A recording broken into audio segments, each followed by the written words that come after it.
all of your heart, to give all of your heart, is not a simple thing. Because our heart has many layers. So what does it mean, give all of your heart? Once you dig deep into your heart, you see there's more of your heart that you could give. So it never ends. So to love God with all of your heart, to give of yourself to somebody with all of your heart. So you're going to see that what you gave yesterday or some time past, in the past, may be far from really the heart that you could give.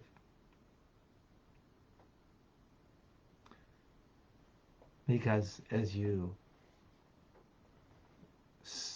work on serving rather than being served, then you work in the service of the heart, and you see that there's more layers inside of you, deeper layers, that on one level, wow, that was an enormous giving.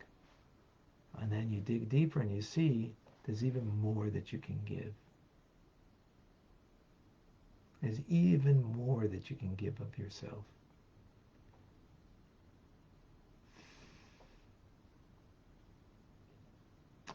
And when things come easy, means we haven't struggled to work deeper in our heart. It means we're not achieving what we could achieve and not being who we could be. That's what it means. Because it's only with the struggle is going to come the achievement.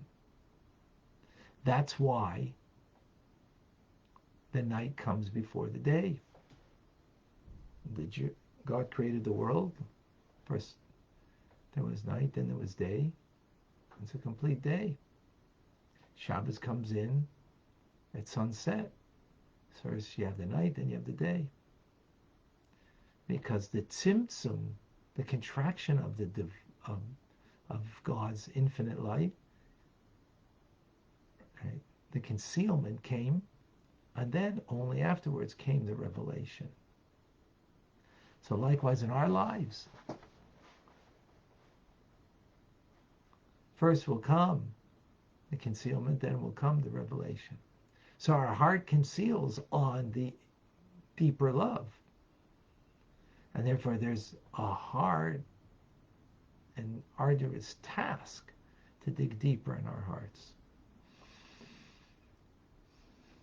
It's a task, not so easy, not so simple, because naturally our heart is very self-absorbed, self-directed. What makes me feel good? What makes me comfortable? And to dig deeper and to find that your heart is beyond the self-absorption, but it's about the divine connection that you have, and to reveal that, and the divine connection that you have to your loved ones, to reveal that takes effort, takes work. Welcome to Tanya today. I'm Rabbi Fine, coming to you from Chabad Kadeshim in Montreal, Canada. It's a privilege and a pleasure to share with you the Tanya. Tomorrow we're going to make a seal. We're going to make a conclusion of the entire year's learning of the 5 books of Tanya. Tomorrow, big day. And then of course we start anew, fresh. We will all be newly fresh, newly minted. So we learned today the 8th essay. And this essay, the Alter Rebbe says that I've heard, and I'm grieved, that God's people are preventing those who yearn for life and longevity, because they go and lead the service, these individuals, in the synagogue of our Hasidic brotherhood, and they are preventing from long life, meaning that these individuals are hurrying up the service because they need to move on, and they're hurrying it up for others who have the time to be more engaged in their prayer service. So this is what's grieving the Alter Rebbe. As our sages of blessed memory, they said, 3 things prolong a person's life, and one of them is prolonged prayer. Now, even a person is pressed for time and finds it impossible to, wait until the congregation says Kedusha, a repetition of the Amida, and so on, because they have pressing issues. Maybe they need to go to work. They have an early responsibility at work, or maybe other family responsibilities that they have, and therefore they are rushed. So it's better that they forego the Kedusha, the Baruch Hu, than rather, as it were, tamper with the lives of those who wish to pray at greater length. In other words, better that those who have to rush shouldn't lead the service to make it a rush service. This way it allows the service to be more prolonged, to give greater life to those who wish to have a prolonged service, which brings life. Now, the Torah teaches that those who are indeed responsible for in other areas, and they are compelled to rush through their prayers, that's fine. It's not an issue of them needing to leave the minyan early. In any case, what will happen is the leader of the minyan, right, the one who's leading the service, he will discharge them of their service when he does Kiddush and Baruch Hu, and even though they don't hear it, it's as if they've heard it. Right? It's as if they've heard it. As we know that, as the Talmud tells us, that those who are under duress in their responsibilities that they need to attend to, and therefore are quickly going through the service, they fulfill the obligation of answering Amen to the repetition, even though they're not there. They will be included. Again, why? Because they were there and they had to leave.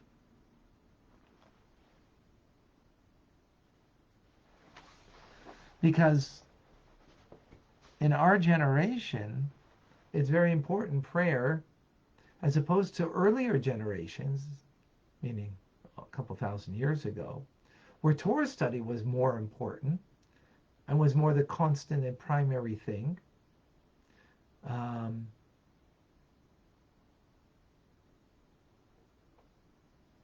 But now, prayer is more, especially as preceding the advent of coming of Mashiach, where Torah study is more difficult. Torah study here means, when you're speaking about Torah study, it doesn't mean like what we're doing here. We come visit for 20 minutes, half an hour a day and learn. It's wonderful. Here it means Torah study that like it's your main thing, and you're spending hours at it. So that was back in the day of the men of the Mishnah, the men of the Talmud, the Gemara, the Talmud. But now, in our times, as the Arizal in the 16th century Kabbalistic stage of Tzfat, as it's written in the Eitz Chaim, pre-Eitz Chaim, in books written by his student, Rabbi Chaim Vital. So he writes that the primary service now, preceding Mashiach, is prayer. So therefore, it's important to have, as much as possible, a prolonged prayer service that allows a person to think about God, to meditate upon God, right?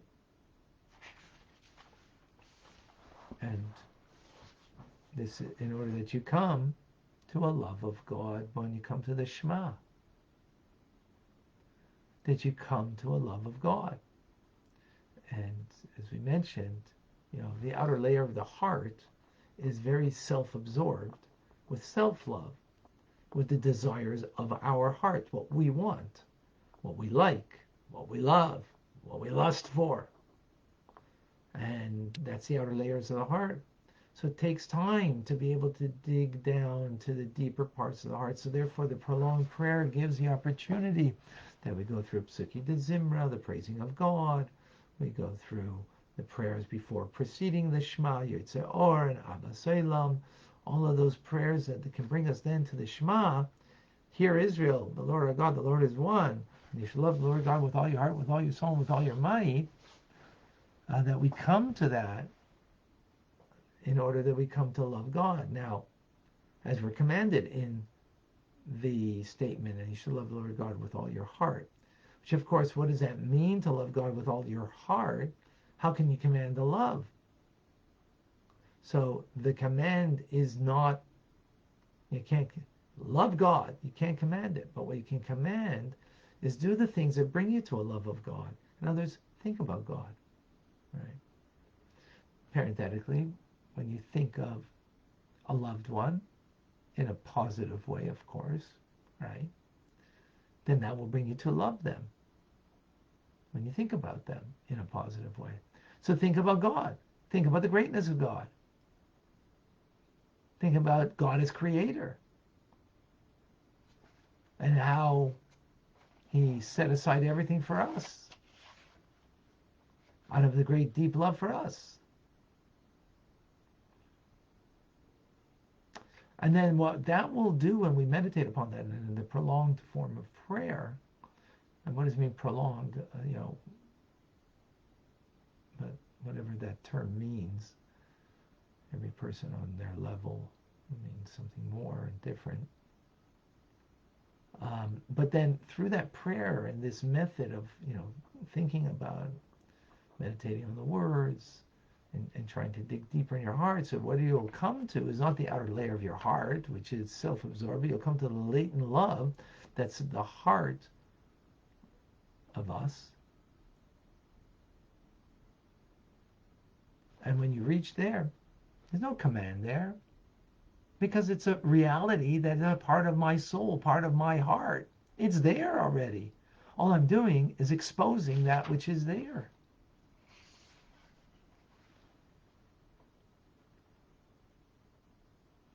Then when I expose that love that is apparently, that is there, again, it's just I need to reach to get there into my heart. Then when it becomes revealed even to the animal's soul, which is in the left chamber of the heart, that will also permeate it with a love.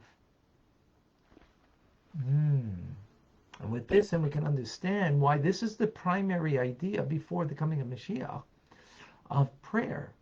Prayer in the idea that we reveal the latent love that's there, because we dig deeper into ourselves, that allows that to be manifest and revealed, the love we have for God, that now it flows over into from the right side of the heart to the left side of the heart where the animal soul is, that it too will become engaged and coming to appreciate God and even to love God.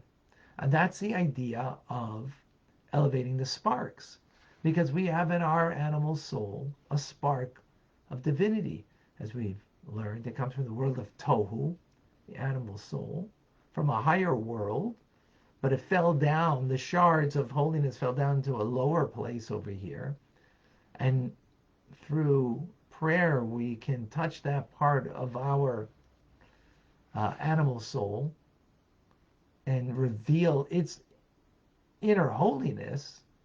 It's an animal soul that's self-directed. Well, we can reveal its true inner holiness, that it fell from the holy sparks of Tohu. And that's why this is primary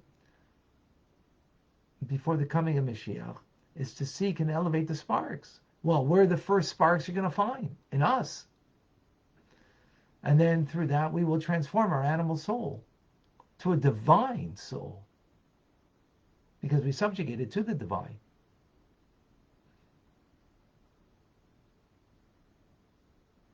And how will that express itself?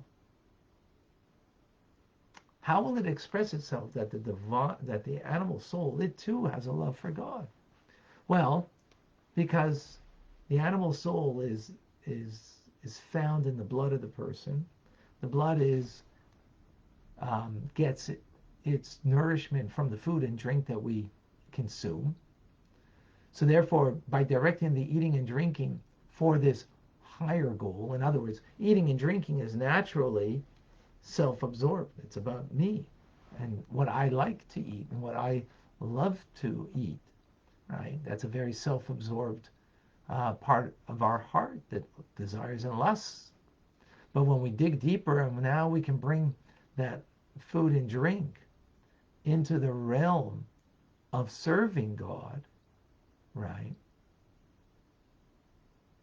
So that's how the animal soul now will project itself, is that the blood that you are now refining. How? Because you're eating and drinking in a different way, in a manner that is about serving God. And even when it comes to your clothes and your shelter, the clothes that you wear are an expression of you serving God. The home is an expression of the godliness in your home. In other words, it's not merely about I decorate my home and I wear the clothing that makes me just feel comfortable and makes me feel, self-glorification, right? That I'm just coming to seek to glorify myself, which clothes can do that, right? They enhance the person. So what are you enhancing? Are you enhancing you for your own, self-edification, or are you enhancing that there's sparks of godliness in the clothes in your home that will reveal your innate love of God? That you reveal through prayer. Prayer and meditation. Wow. Now, in previous generations, right, now we have much more prolonged prayer. If you look 1,000 years ago, even 500 years ago, how much people prayed, the length of the prayer is longer today than 500 years ago, longer than 1,000 years ago and 2,000 years ago.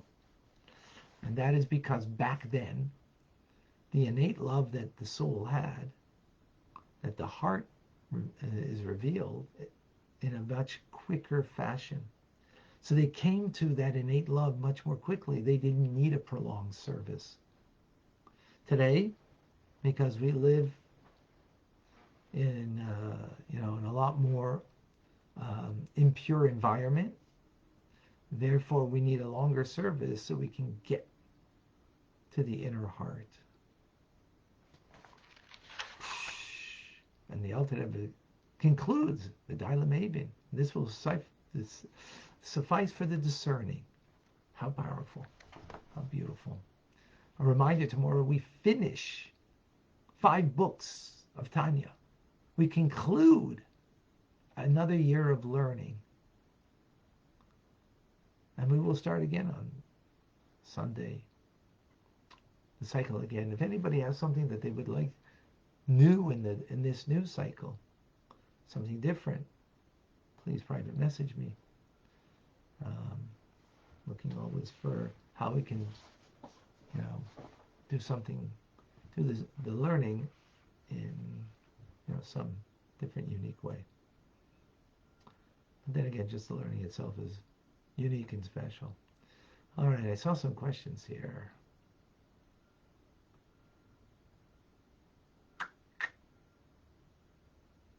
Jane, does a non-Jew also have the spark? I know that we can elevate that, which is a good serving. So in a similar manner, um, again, as I've said many times, the Alter Rebbe specifically speaking to the Jewish people and to his followers and Jewish people, but the ideas apply, right, to everyone. And there might be a nuanced difference and so on, and there can be major even differences, but the basic concept is the same.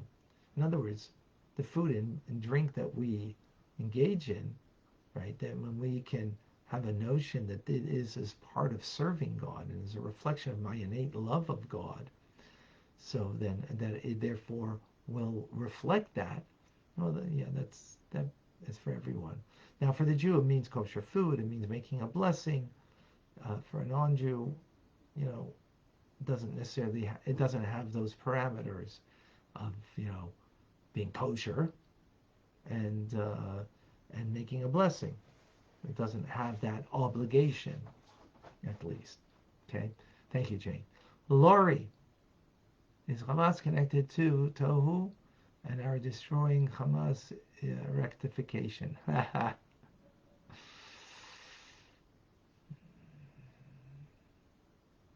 Yeah, very good question. So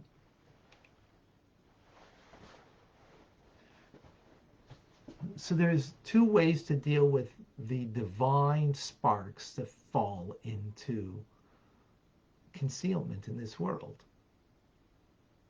So one is, like we spoke about here, food and drink. Kosher food and drink, right? So it's kosher. But that doesn't mean that when a Jew partakes in it, that it is an expression of the love that the soul has, that now it affects the animal soul, that now the food and drink that a person engages in is also connected to serving God. So that's one form of a spark, of in a positive sense. It fell into a place that we can uplift it and upgrade it and elevate it. But then there are sparks that fell so deep down that the only way is to get rid of it. So, for example, when you have a negative thought that comes into your mind of a loved one, so what are you elevating it? No, you get rid of it. Get rid of it. Push it away with two hands. Something that's not kosher to eat for a Jew, ham is not kosher, right? Bacon, BLT. I mean, BLT is kosher because it's bagels, lox, and tefillin. That's kosher. But the one that's more commonly known is not. So how do you deal with that? Push it away with two hands. No engagement in it. So likewise, there are people, right? Like we learned about this, the uncircumcised heathen who is trying to disrupt you in your prayers, right? We learned that in letter 25, if you recall. How do you deal with that? Deal with that person? They don't exist because they're just trying to bring you down. They're not honest and good people. They're just acting evil. So that evil is by not paying attention to them. But then there's an evil that the only way right? So it's as if they don't exist. That's how you deal with them. But that's only as if they don't exist. Then there's some evil that are the shards of tohu, right? That fell into this world. That the only way you deal with them, and what's good for them, by the way, this is good for the heathen who is trying to be disruptive while you're praying, only to disrupt you, not to engage you in a healthy discussion, conversation, but to disrupt you.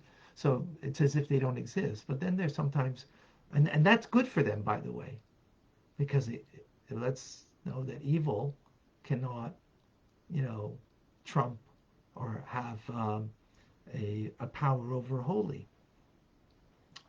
So here with Hamas, what's good for them is their annihilation. That's their goodness. Just like it's good for the evil thought to be pushed away. It's good for the evil person who's trying to disrupt you to disregard them. It's good for them because that's how they will serve their purpose better. So, death is not a bad thing. It's a painful thing. So it's a painful thing that sometimes what we have to do is annihilate and get rid of a cancer. No choice. That's what needs to be done. Not because that's what we look to do. We look to elevate the sparks through prayer, through Torah study. But sometimes you have to push away the negative. Sometimes you have to destroy the negative. And that's their rectification. And that's what's good for them. Thank you, Lord. Yes. And we all pray for that.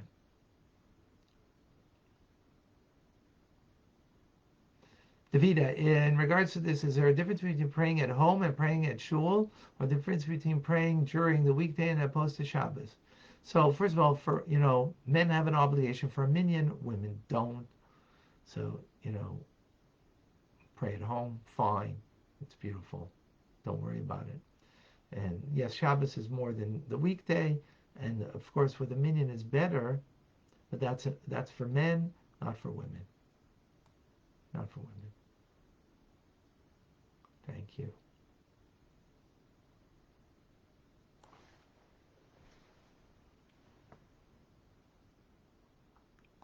Death is merely transformation. That's true.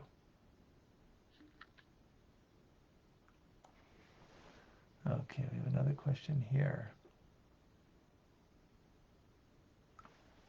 How does this apply to the married woman whose husband are representing them when they daven? Yes, so the married woman who sends off her husband to go pray with a minyan, so it's like she prayed with the minyan. Just like, by the way, we learned over here, the person who's got the responsibility to run out of the minyan because he can only spend 20 minutes in shul, my son is that.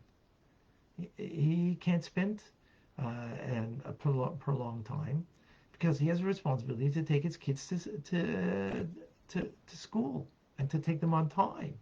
And when he delays, they don't get there on time. So he has a greater responsibility. So therefore, he comes to pray with the minyan, but he doesn't pray throughout the entire service because he's got to run. So likewise, a woman has that responsibility of being the mainstay of the home, and therefore, she doesn't have the responsibility by the minyan, but what she can make sure is that her husband does, and when she's doing what she has to do and she sends her husband, so then it's like she had the benefit of it, which is amazing. Thank you.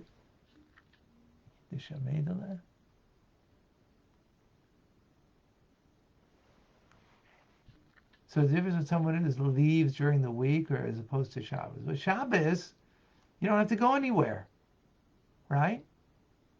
You don't have to go anywhere on Shabbos because it's Shabbos, right? There's no work. And the kids, bring them. There's a kids program.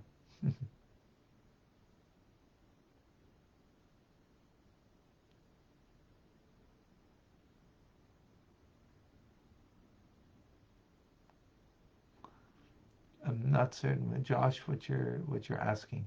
Sorry.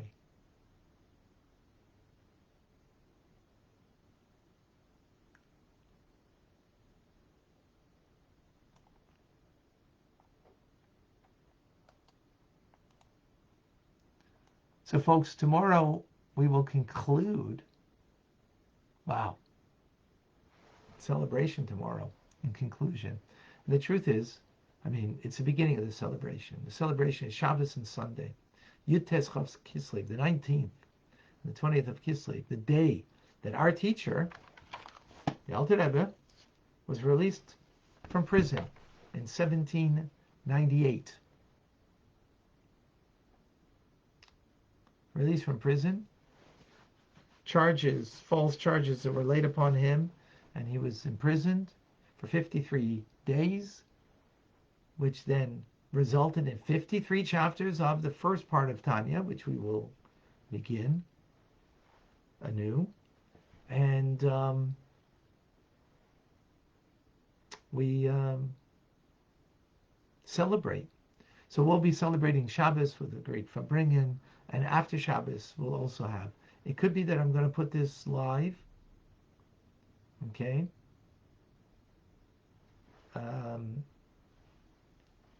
Could be that that will be done. It's a Saturday night, 7:30. Okay. I'll keep you posted. But it's a time to celebrate. Celebration of the Tanya, celebration of the Alter Rebbe release from prison. Okay. Vicky has a question. Does it work the other way around if a woman prays? Not clear what you mean, Vicky. A woman needs to pray. She doesn't have the time obligation and the space obligation of being in a quorum, a minyan, of a congregation of prayer. She doesn't have that obligation.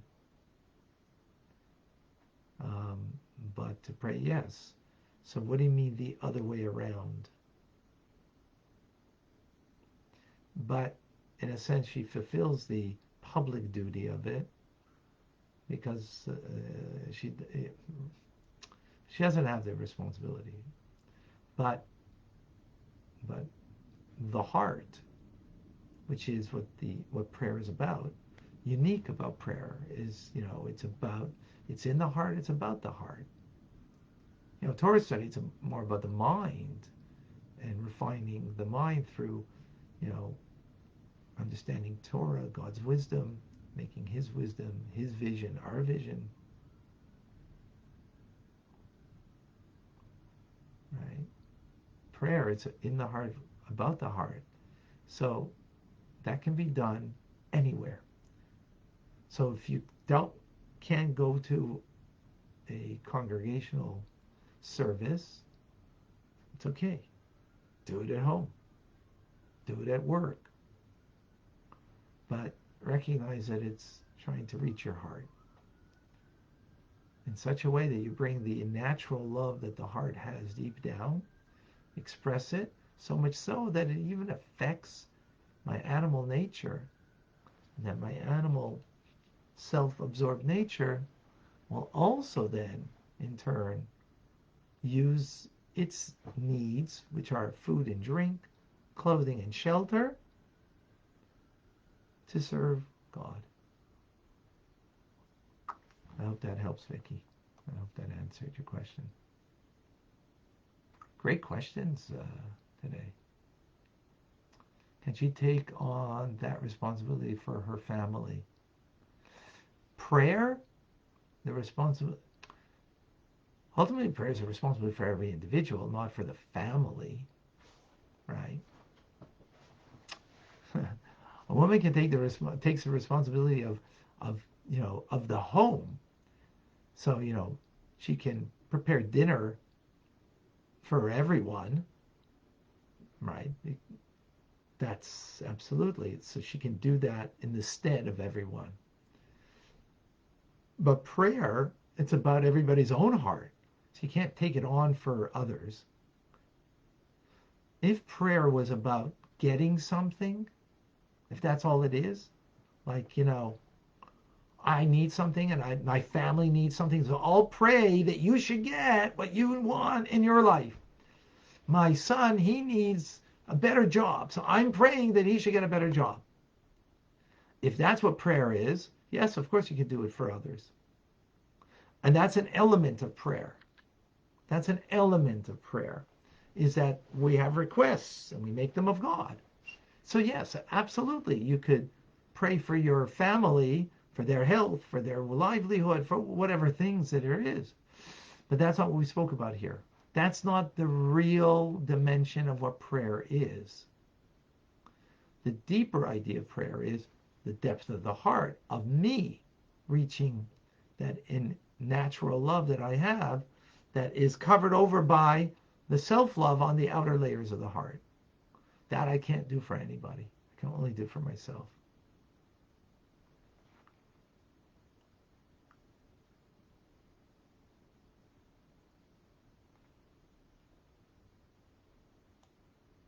Does that make sense? No, a husband can fulfill for the wife the public duty of prayer, but not the heart. That part he can't do for her. That's why she has to pray. Okay, I'm now I got clear your question, Vicky. Thank you for your patience. Um, so that the public portion, in other words, that you're part of a quorum, a minyan that prays, as a group, that the husband can fulfill for the wife. The wife can't fulfill that for the husband because she doesn't have the obligation for it. So whatever, she fulfills her part or her portion because she doesn't have an obligation by, enabling him. Okay.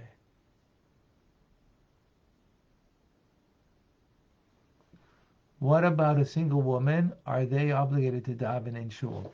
No, because even though a single woman, she doesn't have the responsibilities of a family to raise, and let's say a woman that did raise a family, now she doesn't, she still doesn't have that obligation. It's deeper than just, because you have other important duties. It's deeper than that. It's more that a woman is much more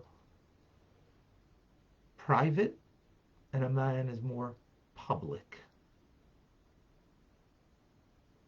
It's got to do with this type of soul, right, rather than just the duties of the person. The type of soul will reflect the duties that a person has, right?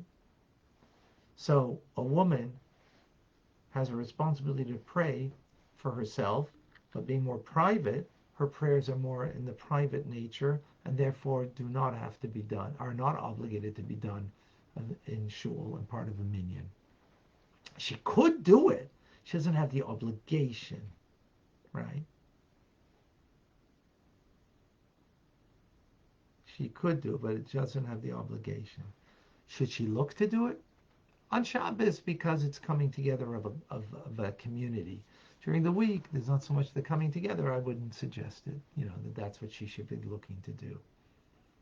Unless she's coming there and there's classes that she's coming to and she wants to be part of that, fine. If it helps for her to get deeper into her heart, fine. But it's not a responsibility. So it's got to do more about the nature of the woman's soul that's different than the man's soul. Wow. Okay, folks. Amazing. Really great discussion today. And thank you all for being a part of it. We're going to do Rambam. And don't forget, tomorrow we celebrate. And then we begin anew. And again, I would like, if anybody has any thoughts, and I don't know if there could be anything really much different, but if you have thoughts, please share them. I'm Rabbi Ronnie Fine, coming to you for Chabad Zichron Kadeshim Montreal, Canada. It's a privilege and a pleasure to share with you the Tanya. Have an amazing, wonderful day. Thank you for joining.